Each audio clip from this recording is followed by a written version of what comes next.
At 6 in the morning, 3 days before the vote that would decide the most powerful job in world soccer, plainclothes Swiss police walked into one of Zurich's most expensive hotels and arrested some of the most powerful men in the sport, in their pajamas, out the back entrance, away from the cameras out front. It was the opening move in a case that would eventually uncover more than $150 million in bribes, spanning almost a quarter of a century. FIFA is soccer's global governing body, and beneath it sit regional confederations like CONCACAF, covering North and Central America, and CONMEBOL, covering South America. Those confederations control something worth an enormous amount of money: the media and marketing rights to tournaments watched by hundreds of millions of people. For decades, the officials controlling who got those rights answered to almost no outside oversight at all. Part of what makes FIFA's power so concentrated is its voting system. Every member federation gets exactly one vote to decide who hosts the World Cup and who runs the organization, regardless of the size of the country or the size of its soccer program. That means a handful of votes from small island nations can swing an outcome worth billions of dollars. And for years, investigators would allege, some of those votes were simply being bought. The case that would eventually take the whole structure down didn't start with a raid. It started years earlier when American investigators flipped Chuck Blazer, for 2 decades one of the most powerful administrators in North American soccer, into a secret cooperating witness. Blazer wore a wire. He recorded his own colleagues, and he pleaded guilty in secret in 2013, 2 full years before anyone else knew the investigation existed. Blazer wasn't caught because of a whistleblower tip about soccer at all. He was caught by the IRS investigators building an unrelated tax case discovered Blazer had failed to report millions of dollars in income, including the cost of a separate Trump Tower apartment he kept, by his own admission, largely for his cats. Facing decades in prison over unpaid taxes, Blazer agreed to cooperate, and what he then described to investigators went far beyond his own finances. What made the American case so unusual is the law prosecutors reached for. The RICO statute, originally written to dismantle the mafia, applied here to a sports federation for the first time at this scale. Treating FIFA's leadership as, in effect, a criminal enterprise was a legal strategy nobody in international soccer saw coming, and it's part of why the case moved as fast and hit as hard as it did. The case that would eventually take the whole structure down didn't start with a raid. It started years earlier when American investigators flipped Chuck Blazer, for 2 decades one of the most powerful administrators in North American soccer, into a secret cooperating witness. Blazer wore a wire. He recorded his own colleagues, and he pleaded guilty in secret in 2013, 2 full years before anyone else knew the investigation existed. Some of the specific schemes prosecutors laid out involved bribes tied directly to World Cup host votes themselves, payments allegedly made around the bidding contests for the 2010 tournament awarded to South Africa, and years of allegations, never resulting in US charges, swirling around how Russia and Qatar won the rights to host in 2018 and 2022. Qatar's win in particular remains one of the most disputed hosting decisions in the sport's history, though FIFA's own internal investigation ultimately cleared that bid of rule-breaking serious enough to strip it. The total alleged in bribes and kickbacks topped $150 million, money moved through shell companies and offshore accounts, in exchange for contracts that were supposed to be awarded on merit. This wasn't even FIFA's first brush with this kind of money. A marketing company called ISL had collapsed in 2001, owing hundreds of millions of dollars, and a later Swiss investigation found it had paid tens of millions in bribes to FIFA officials over the preceding decade, including, Swiss prosecutors eventually confirmed, payments to Blatter's own predecessor as president. Almost nothing came of it publicly at the time. The culture the 2015 case exposed had been operating, essentially unchecked, for a generation.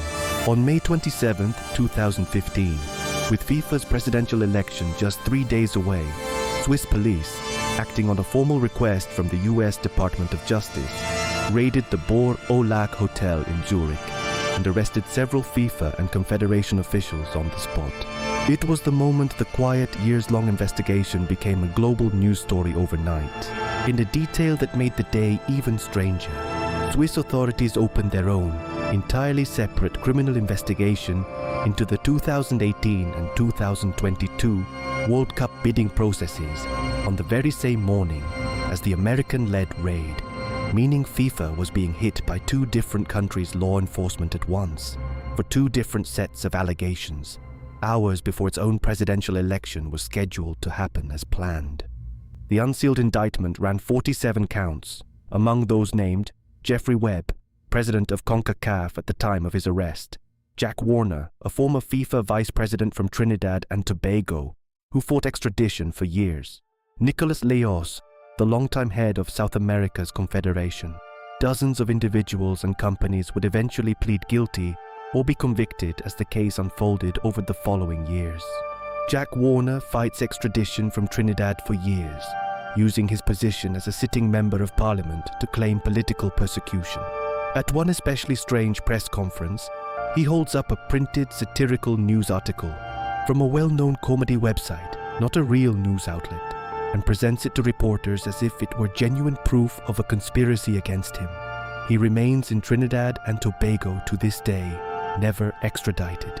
Also arrested that morning, José Maria Marin, the president of Brazil's Soccer Federation, and Rafael Esquivel, head of Venezuela's federation, both later extradited to the United States to face charges. The images that circulated afterward of some of the most powerful men in world sport being walked out of a five-star hotel in tracksuits and slippers became the defining picture of the entire case. FIFA's own president at the time, Sepp Blatter, in power since 1998, wasn't charged in the American case. But days after the raid, amid a separate Swiss criminal investigation into a suspicious payment he'd authorized to UEFA President Michel Platini, Blatter announced he would resign. FIFA's own ethics committee banned both men from the sport, though the bans were later reduced on appeal, and the Swiss criminal case against Blatter over that specific payment ended in acquittal years later in 2022, a reminder that even in a scandal this large, not every thread ends in a conviction.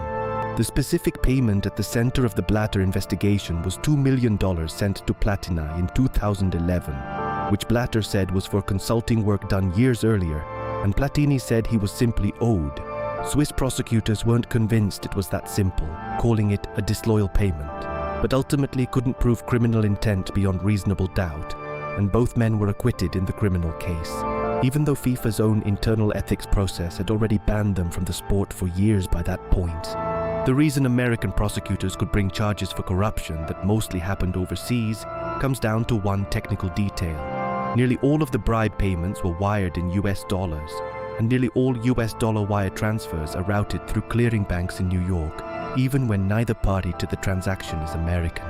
That single fact gave the Department of Justice jurisdiction over a scandal that, on the surface, had almost nothing to do with the United States. The scale of the global reaction was itself unusual for a corruption case. Front pages across dozens of countries, in dozens of languages, all leading with the same story on the same day. A rare moment where a financial crimes prosecution became, briefly, the single biggest story in the entire world. Across the years that followed, US prosecutors secured guilty pleas and convictions from dozens of officials and marketing executives, and recovered well over $200 million in forfeited assets tied to the scheme. It remains one of the largest sports corruption prosecutions ever brought by American authorities, for a sport that isn't even primarily played in the United States, built on jurisdiction through the US banking system the bribes had passed through. By the time the dust settled, more than 24 individuals had pleaded guilty, including Juan Angel Naput, president of South America's Confederation at the time of his arrest, who was convicted at trial and sentenced to federal prison. U.S. Attorney General Loretta Lynch, announcing the original indictments, called the corruption rampant, systemic, and deep-rooted, a description almost nobody inside the sport publicly disputed once the evidence came out. In the aftermath, FIFA was forced to adopt term limits for its president, new integrity vetting for top officials, and outside oversight it had resisted for decades. The organization that once operated almost entirely on its own authority now answers, at least on paper, to rules written directly in response to this case. FIFA elected a new president, Gianni Infantino, on a reform platform just months after Blatter's fall. Nearly a decade later, Critics still argue the reforms haven't gone far enough, pointing to continued controversy over more recent hosting decisions and governance disputes. But the case permanently ended the era in which FIFA could credibly claim its finances were nobody's business but its own. The full case file, every official charged, every plea deal, and where the money actually went, is linked below. We open a new file every Tuesday and Friday. Subscribe if you want to be there when the next one drops.